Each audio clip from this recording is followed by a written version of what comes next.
Hello, and welcome to Breast Cancer Conversations, a podcast brought to you by SurvivingBreastCancer.org. I am Laura Carfing, breast cancer survivor and founder of SurvivingBreastCancer.org, a nonprofit organization providing community, education, and resources to empower those diagnosed with breast cancer and their caregivers from day one and beyond. When you have inflammatory, you feel like you're on this edge of a cliff with your toes over the edge of that cliff and waiting for it to crumble.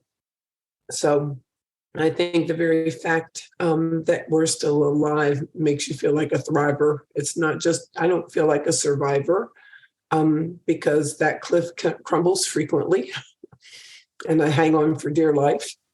I have to say, we totally get that. I am talking with one of my dear friends, Ginny Mason, who you may know from the Inflammatory Breast Cancer Research Foundation, which was started in August of 1999.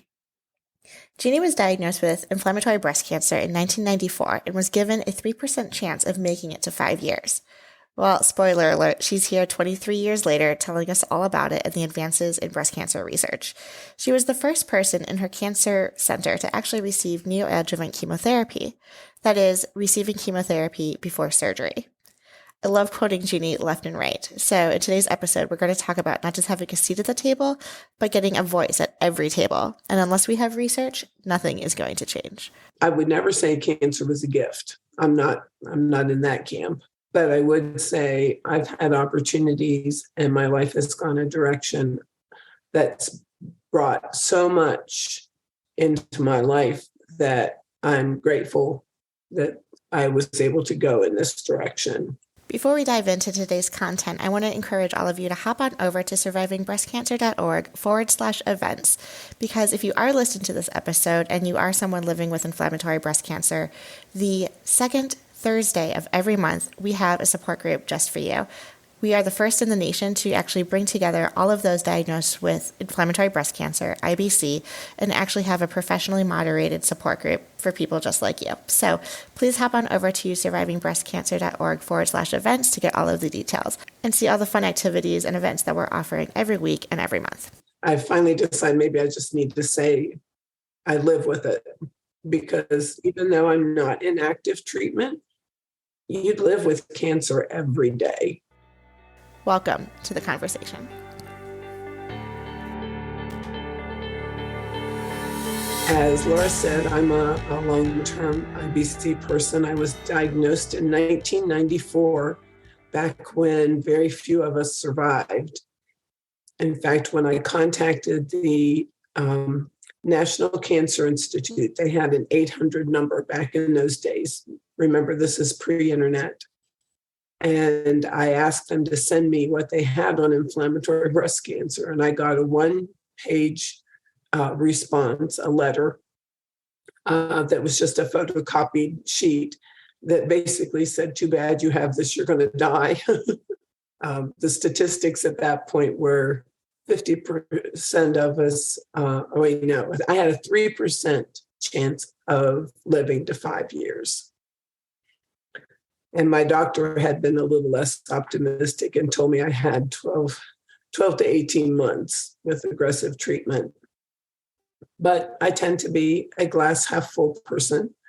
And when I read the 3%, I just said, well, somebody's got to be in that 3%. I took statistics. So until the dirt hits me in the face, I'm going to assume I'm going to be in the 3%. So I have the distinction of being the first person at my community cancer center to receive neoadjuvant chemotherapy, thanks to my forward-thinking doctors calling the National Cancer Institute and saying, what should we do with this person? And there was one study that suggested that for advanced breast cancers, that they might do better if given neoadjuvant chemotherapy. So fortunately, I was a trial of one.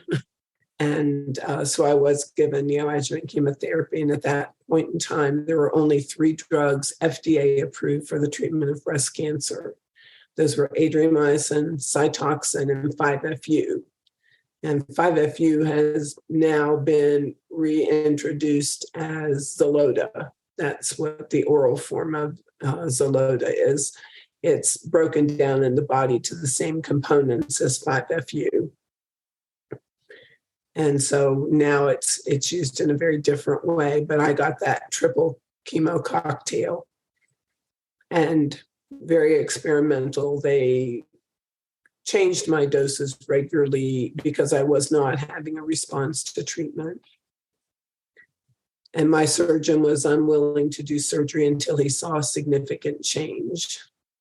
And he had treated one IBC patient in his history. So I'm very fortunate that he too wanted to be as cautious as possible. And when I finally did get to surgery after 6 rounds of chemotherapy, I still had residual disease in the breast, but he did a very, very aggressive mastectomy, removing lots of extra tissue, which has created some issues for me with my muscles in my shoulder. But again, I remind myself I'm here. So I'm very grateful for that piece. And then I also did radiation, and I did extra radiation. So my whole treatment plan was, let's just say, not typical. And I've often wondered why no one wants to study me and find out why I'm still here, since I'm such an unusual situation. But it's one of the things that I think pushed me into being interested in research myself as a nurse by profession. I was always reading any medical journal I could find, and there just was not much about inflammatory breast cancer in those days. I had a very difficult time finding much of anything in the literature, and things were not as easy for patients to access then either as they are now, because of course we didn't have internet when I was treated. It wasn't until a number of years later that I was back finishing my bachelor's degree in nursing while working as a mental health nurse that the internet became a thing. And I met a group of people online who had inflammatory breast cancer. I was doing research on how support groups might change things. The internet might change things for people with rare cancers. And I was also studying support groups to write my project thesis for graduation. Little did I know how prophetic that was. So I have a bound volume back there on one of those bookshelves that talks about my research I did during that time when the internet was so very new. But it was there that I met some other folks who also had interest in research, and Owen Johnson, who'd lost his wife to inflammatory breast cancer, agreed that unless we had some research, nothing was going to change. And I said, well, that's how I feel. It's fine to be on here and talk to one another and complain about how crummy the disease is. But if we were going to make a difference, we needed to get out there and knock on doors. And so we decided in August of 1999 to start the Inflammatory Breast Cancer Research Foundation. Owen lived in Alaska. I lived in actually close to where I live now in Central Virginia. And my husband and I went to Alaska to celebrate my graduation and my 5-year survival. And my husband will jokingly say 40 cups of coffee, and about 3 hours later, this is all history, because we immediately had a synergy in our interests about research in inflammatory breast cancer. And we came back home after our trip there, and we began the process of becoming a 501c3. And I never dreamed I was going to be doing anything in research or advocacy for that matter. When I was diagnosed, I was saving up money to go back to school and be a nurse midwife. This was not my plan. I was waiting for my daughter to graduate from high school. But I would never say cancer was a gift. I'm not in that camp. But I would say I've had opportunities and my life has gone a direction that's brought so much into my life that I'm grateful that I was able to go in this direction. That, I would not have asked for the cancer, but because of that, it probably opened new doors and took me in a very different direction than I would have gone otherwise. Can you tell me a little bit about the infancy stage, how you started the organization? What was the beginning like? As we started the organization, we were very naive. I knew nothing about nonprofit work. Neither did Owen. We joke and say we were flying the airplane while we built it, which is probably not the smartest thing to do, but maybe most people wouldn't do a nonprofit if you knew what you were getting into either. Oh my gosh, you're totally preaching to the choir here. And we did. We started just finding out who might be interested in doing inflammatory breast cancer research and finding out what they needed. We were told samples were needed for research study. So we said, okay, we should be able to figure out how to do a biobank. And in 2005, we did. We opened a biorepository of inflammatory breast cancer tissue and blood samples, all patient-driven, but under an IRB. So this was an official research project, and we were doing everything properly. This was not in a freezer in my garage. We wanted to make sure people knew we were doing this properly. We have funded almost $500,000 worth of research over 23 years.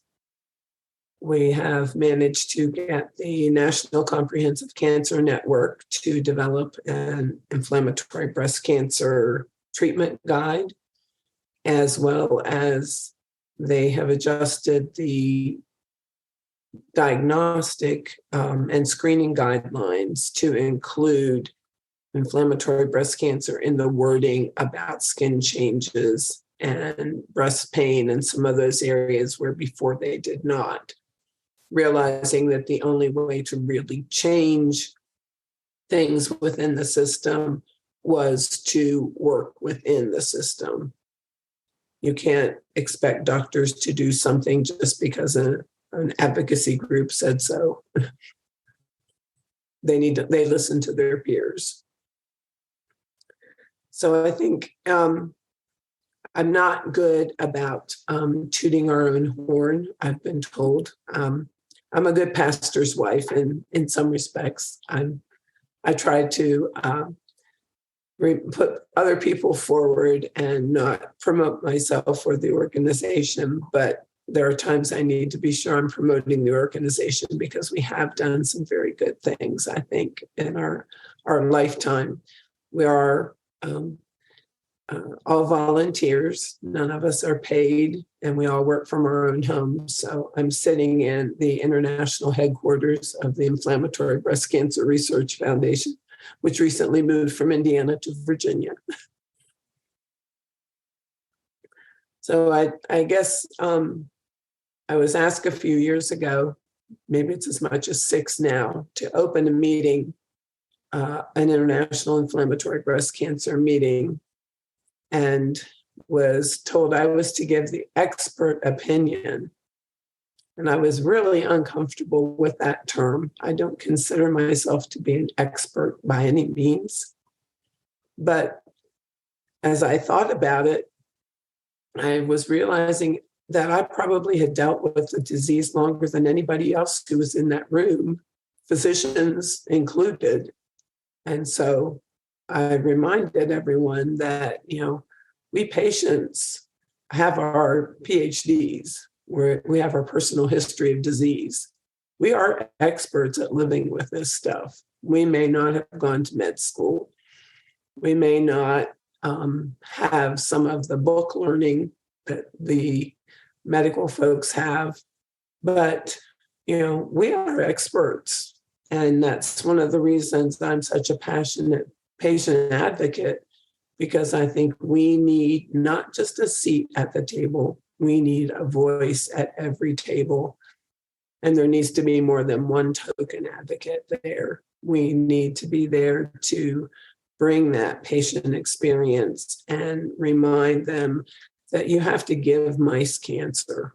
We get it without even trying, obviously. And so that's part of my passion for doing what I do, and the amazing number of wonderful people I've known in 23 years whose lives were cut short. Throughout your 20 plus years, experiencing living with inflammatory breast cancer, what have you seen drastically and significantly change since 1994? Oh my goodness. Well, like I said, there were only 3 drugs available when I was diagnosed. We didn't even know about HER2 back then. And so there's just been so much change in medicine in general. And just the very fact that you can go to a meeting like San Antonio now and you can see some posters on IBC. We still seldom make it to the podium, but we'll still get there. Trust me, we'll get there. We have tried to help bring some clinical trials specific for IBC, but they're hard to fill because there's no geographic group of us. We're spread out all across the United States, and it's not always easy for people to travel to a trial.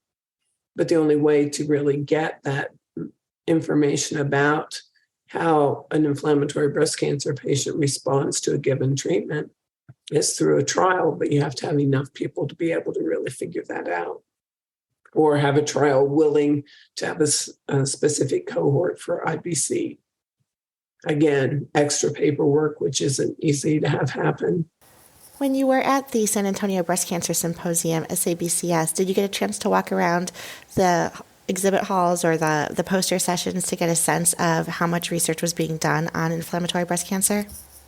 There were, this year, maybe not quite as many posters as I've seen in some previous years. I tried to get around to all of them that I could.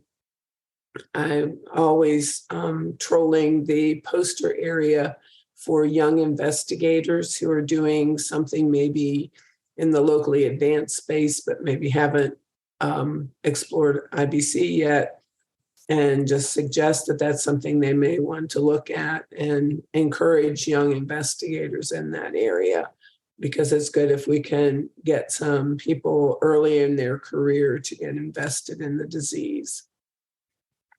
Then when I go back next year and I show up and I see they have a poster again, they'll go, oh no, here she comes again.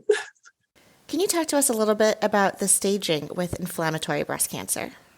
Yes, IBC is always at least a 3B because it grows in the lymphatic layer of the skin. So it has invaded the skin. If it has gone to some of the localized lymph nodes, like mine did, I had some lymph nodes positive by my collarbone, I would have been considered a C. There was not a stage 3C when I was diagnosed. It was just the B. So there have been changes over the years a bit in that. But because inflammatory breast cancer is a clinical diagnosis as opposed to a pathological diagnosis, not all doctors will recognize it. They may just say it's advanced breast cancer.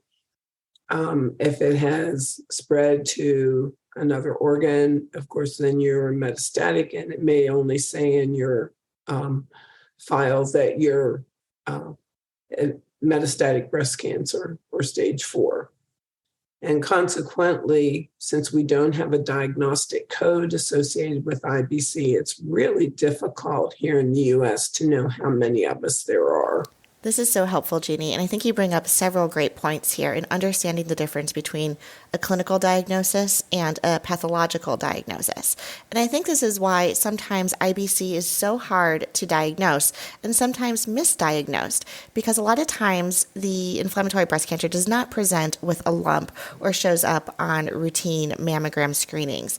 And so from a clinical perspective, someone might present with swelling or redness, and so the doctor, oncologist, or primary care, or whoever you're first seeing, might do what is called the clinical diagnosis because of your physical symptoms, whereas the pathological diagnosis usually is associated or sometimes called the surgical staging, right? So once they remove the tissue, the pathologist then is able to take a look at the biology at the molecular level to then decide and determine the type of cancer it is. Right now, the SEER statistics are representative anyway. Only a certain bit of the population is studied for SEER data. For those of you listening and unfamiliar with the SEERS database, SEERS stands for Surveillance, Epidemiology, and End Result Program. But ultimately, the SEERS database is a program that provides information on cancer statistics in an effort to reduce the cancer burden among the U.S. population. It is supported by the Surveillance Research Program, SRP, and the NCI's Division of Cancer Control and Population Science, DCCPS. We'll save the whole discussion on SEERS data and statistics because that is a whole other conversation about how things are recorded and presented. And I'd like to invite you to tune in next week where we are going to continue the conversation with Ginny Mason and talk about the inflammatory breast cancer scoring card and what happens after you've been initially diagnosed. What are the processes and treatment options that are available to you? As always, Ginny, thank you so much for being a guest on Breast Cancer Conversations. And for all those listening, be sure to hop on over to survivingbreastcancer.org/events to check out all of our free programs and services, including our support group for inflammatory breast cancer, second Thursday of every month. And thank you all for listening and tuning in week after week here on Breast Cancer Conversations. Please be mindful that all of our content and information is for educational purposes only and is never a substitute for medical advice.